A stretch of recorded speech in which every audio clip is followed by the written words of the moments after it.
battu contre le maréchal Mobutu, la liberté d'expression. Il disait à Mobutu les choses qui n'étaient pas d'accord. Mobutu l'arrêtait, le maltraitait. Mais quand les gens insultent ou parlent mal du président Tshisekedi, il ne répond jamais. Il regarde comme un papa. Il regarde comme un père. Et quand vous êtes en désaccord avec lui, étant son fils, vous devez lui dire, papa, on est en désaccord. Ce que je n'ai pas aimé, et ça m'a fait très mal, quand je vis qu'on a commencé à nous diviser à cause d'un seul langage. Je vais aller au dialogue. Ce que je n'ai pas aimé, quand je vis les accusations inutiles sans fondement, et les gens se sont levés pour insulter. Moi, je suis de ceux qui sont contre qu'on ne parte pas au dialogue. Je suis de ceux-là, mais je ne vais pas insulter. Je vous remercie parce que vous m'avez donné l'occasion pour parler au nom de ceux-là. Avant d'être ici, j'ai rencontré Boketu, vous le connaissez. Je lui ai dit, vous ne devez pas insulter. Posez vos questions, si vous ne comprenez pas, on va nous expliquer. Car un chef peut prendre une décision qui est impopulaire, mais il sait lui-même que c'est bien pour la population. Je n'ai pas compris et je ne comprends pas maintenant pourquoi le président ou l'IDPS doit aller au dialogue. Ce ne sont pas les questions que vous allez peut-être répondre tout de suite, mais ce sont les questions que les gens qui s'énervent, qui insultent, qui n'ont pas de maîtrise se posent. Ce sont les questions que moi aussi je me pose. Pourquoi vous allez au dialogue? Avec qui vous allez au dialogue? Je suis bien conscient et content si nous pouvons aller au dialogue entre nous les Congolais. Ça, il n'y a pas de souci. Même ceux que vous appelez les collabos, ce sont des Congolais. Mais je ne vais pas poser les questions là-dessus. Vous allez au dialogue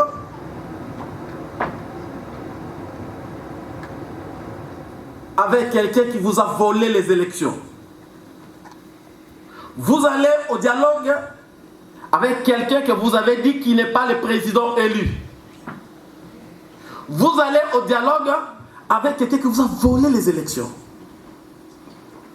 C'est vrai. Peut-être que vous avez les arguments. J'ai plusieurs questions, mais je pense que ce n'est pas important de poser toutes les questions. Je vais poser des questions. Le président élu n'a pas reconnu le président Kabila. Est-ce qu'il va négocier avec Kabila ou avec les Congolais? Est-ce que le président il part au dialogue au nom de l'IDPS ou au nom du peuple congolais? Si c'est au nom de l'IDPS, je vais vous dire bonne chance. Si vous réussissez, nous allons vous rejoindre. Mais si c'est au nom du peuple congolais, je dois comprendre en détail, pas en 1 minute, pas en 2 minutes, pas en 3 minutes. Je vis votre feuille de route du dialogue. Moi, je peux comprendre. Mais les gens qui lisent votre feuille de route ne comprennent pas. C'est ça le problème. Les gens ne comprennent pas pourquoi vous allez au dialogue. Moi, j'ai compris votre feuille de route, mais je suis encore en désaccord. Je dis, vous ne devez pas aller au dialogue.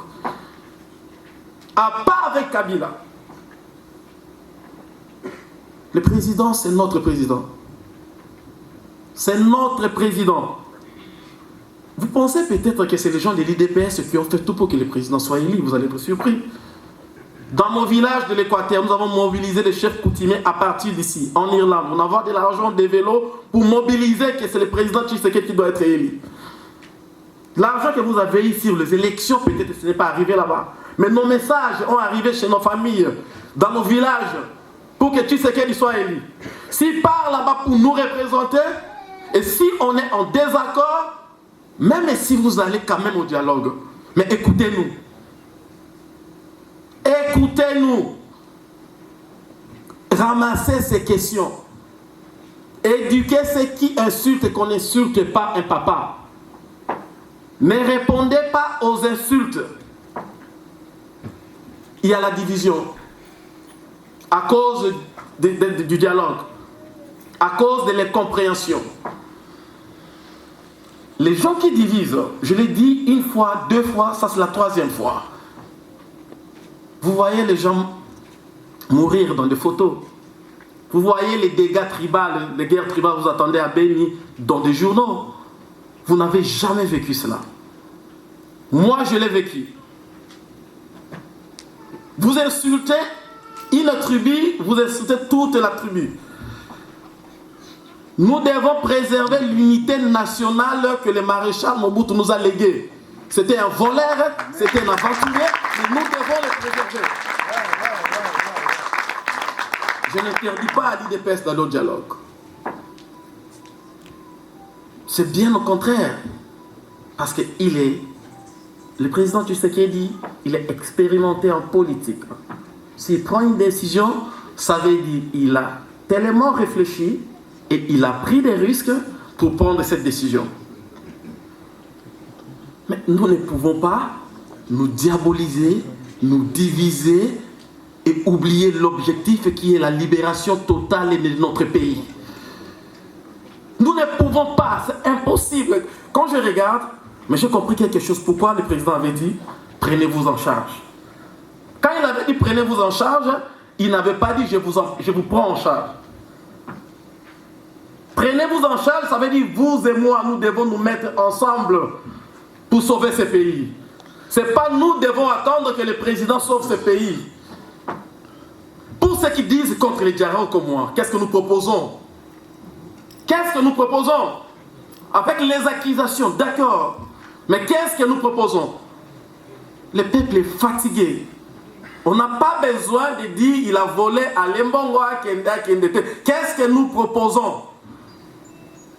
Les moments où nous devons commencer les dialogues entre nous, ici, dans la diaspora et au Congo.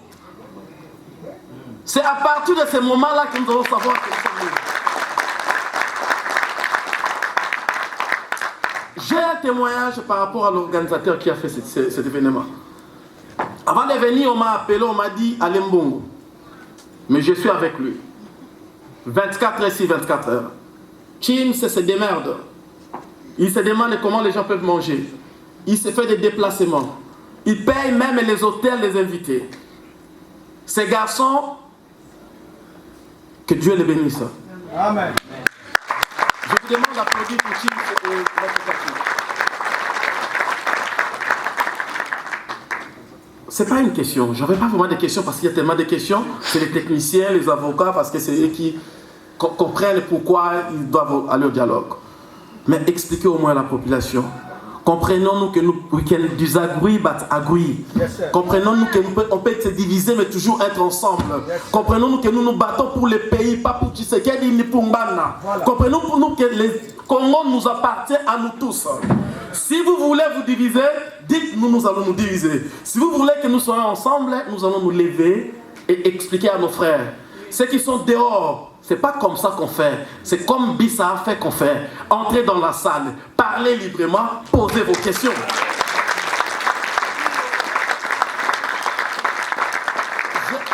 Je l'ai promis. J'avais dit ceci.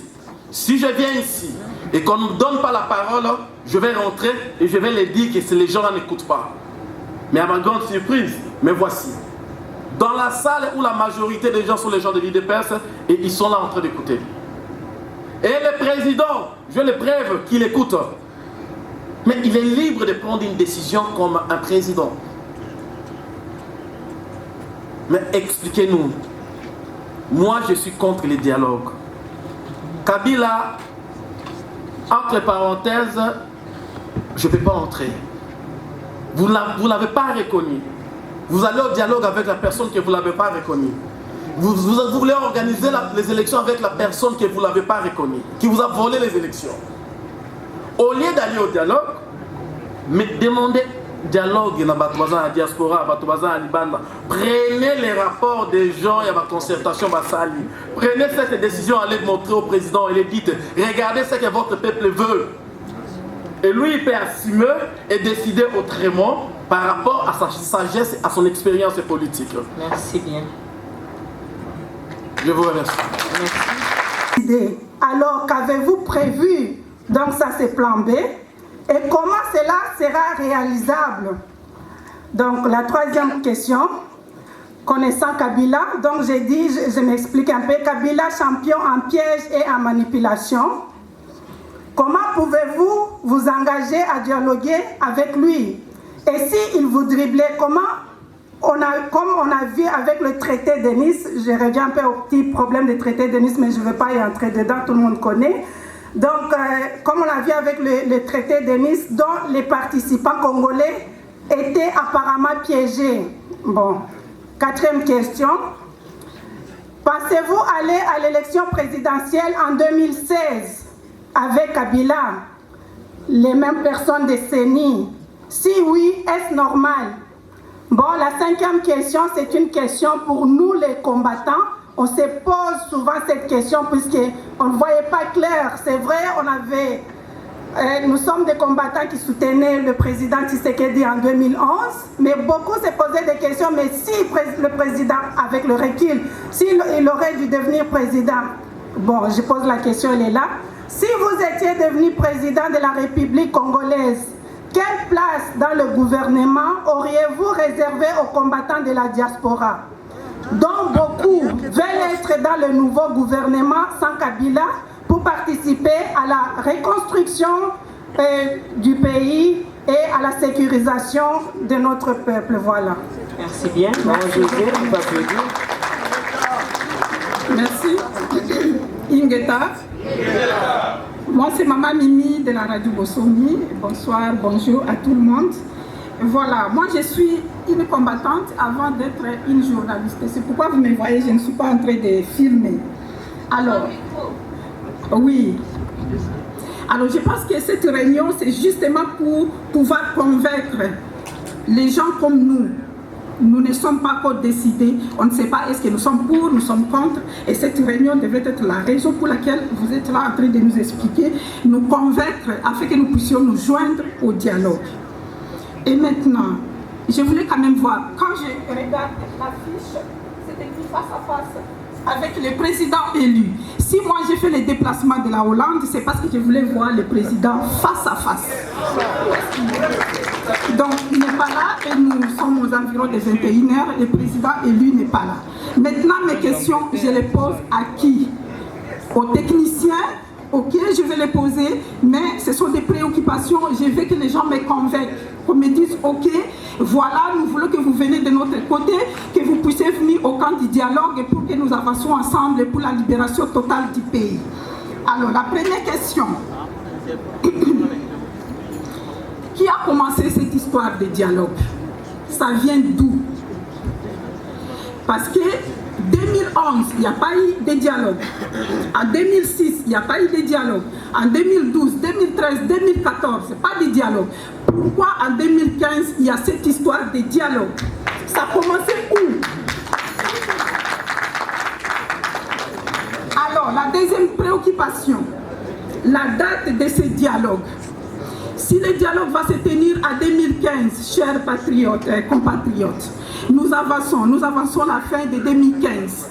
Et donc là, vous ne voyez pas que vous êtes en train de permettre les glissements, ne fût-ce que par la date même de ce dialogue. Alors, la troisième préoccupation concerne les modérateurs de ce dialogue. On entend parler de, comme on dit, des rumeurs partout, que c'est l'archevêque, je ne sais pas moi, l'évêque Mukuna, qui sera le...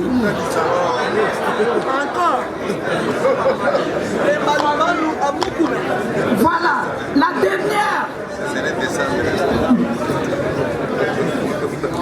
dernière préoccupation, s'il vous plaît, je suis en train de finir. Ma dernière préoccupation... Nous avons demandé, excusez madame, la tolérance. On continue à les écouter, parce qu'ils sont venus ici, ils méritent notre respect. Voilà.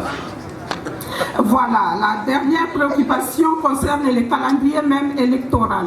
Pensez-vous vraiment, chers compatriotes de l'IDPS, qu'avec l'organisation de ces dialogues, est-ce que le calendrier de l'élection présidentielle sera respecté? Vous ne pensez pas que vous permettez les glissements sans que vous les vouliez? Donc c'est ça, ce sont là mes préoccupations, et je voulais que quelqu'un dans cette salle puisse me convaincre afin que je puisse soutenir le dialogue. Voilà, je parle. Merci beaucoup, Maman Mimi. Merci à vous. Nous allons prendre... Est-ce que nous pouvons applaudir, s'il vous plaît? Ne plus que cela. Il le mérite aussi. Bonsoir à tous. Je m'appelle Didier Malundama, je viens de Londres. Moi, personnellement, je suis contre le dialogue. Je me suis dit, un dialogue aurait été acceptable en 2012, juste après les élections présidentielles, vu la crise politique qui a suivi les élections. Mais aujourd'hui, où nous sommes, un peu plus d'un an avant la fin du mandat usurpé par M. Harid Hippolyte Kanambe, alias Joseph Kabila, eh bien, on nous demande d'aller au dialogue. Au mois de février 2013, M. Kanambe Kabila voulait dialoguer avec l'opposition non armée. Le parti politique de l'opposition avait adhéré à cette idée. L'UDPS à l'époque a refusé. Et son porte-parole de l'époque, je ne sais plus s'il est toujours porte-parole, M. Joseph Kapita, a souligné ceci. Le dialogue peut avoir lieu sans nous. Nous ne serons pas isolés. Nous serons avec le peuple congolais. Ce sont ceux qui iront chez Kabila, qui a été chassé du pouvoir par le peuple, qui seront isolés du peuple. Eh bien, tout a changé maintenant. À l'UDPS de nous répondre. Le président élu a été invité le 31 mars 2012. Il était invité de la Ligue de femmes de l'UDPS. Dans son speech, le président Tshisekedi a déclaré ceci. La politique est une école d'élégance dans laquelle le vaincu devait s'effacer pour ne pas gêner la reconstruction du pays. C'est pourquoi, j'insiste, c'est pourquoi l'UDPS ne pouvait en aucune manière s'entretenir avec un homme qui se moque de la misère du peuple au profit de ses propres intérêts. C'est la parole du président Étienne Tshisekedi. Le 31 mars 2012. Eh bien, mes chers compatriotes, maintenant, au moment où nous parlons, Kabila a fini de se moquer de la misère du peuple. Monsieur Kabila continue de se moquer de la misère du peuple congolais. Plus de 1500 de nos compatriotes ont été récemment tués à la machette, au couteau, la baïonnette, par de balles à Béni. Et chaque jour, on enregistre des cas de viol, de violences à l'Est. Ce climat d'insécurité est soutenu par M. Kabila, à dessein de créer un environnement qui pourrait lui donner prétexte, d'une part, de retarder la tenue des élections et d'autre part, de continuer à favoriser le pillage des ressources dans notre pays. Chers compatriotes, vous vous rappelez de l'histoire du charnière de Maluku. 450 de nos compatriotes furent enterrés dans une fosse commune par Kabila et ses acolytes, Bochad, Kalev et Kimbuta. La diaspora combattante continue d'exiger une enquête internationale et indépendante avec exhumation de corps et prise d'ADN en vue de faire toute la lumière sur cette macabre affaire. Comment peut-on dialoguer avec un sanguinaire? C'est une évidence qu'il y a un risque de glissement.